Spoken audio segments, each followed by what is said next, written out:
There was a tree cutter, and he had a whole bunch of trees to cut.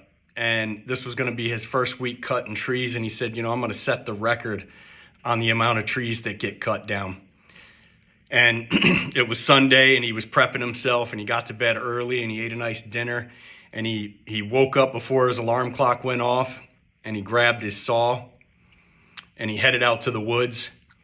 And he said, I'm gonna get my timing down, get as many as I can. And he got 10 trees down on Monday. Pretty proud of himself. He headed home, sat down at dinner with his wife, and he said, tomorrow, I'm gonna get 12 trees. Got up a little earlier, more excited. Pushed that saw even harder, moved a little faster, took less breaks, got to the end of the day, counted 9 trees.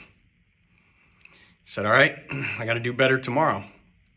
Woke up Wednesday morning, a little earlier, skipped lunch, skipped breakfast, no breaks whatsoever, hit it as hard as he could, got to the end of the day, 7 trees.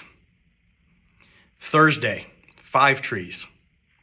Friday, the hardest he worked the entire week, the longest hours, he barely got 1 tree down.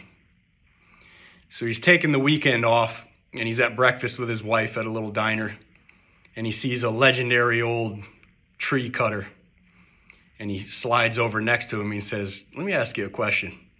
How'd you keep yourself motivated? Like day one, I guess I was just stronger and faster and more virile, and I got 10 trees.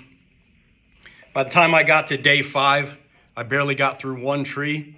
And I felt like I worked harder that day than any other day. And the old woodcutter looked at him and he said, let me ask you a question.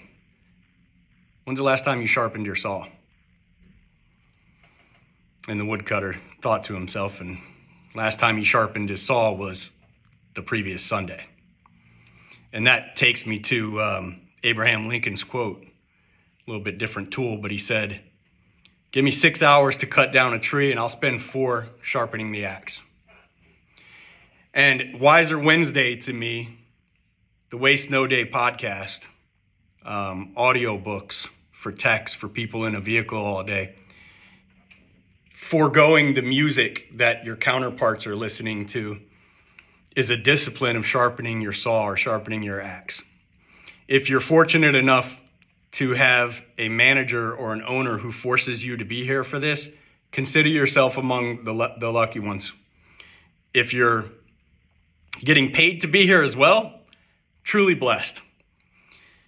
If you're not fortunate enough and you're here of your own free will, even better, because you're sitting here sharpening your axe or sharpening your saw.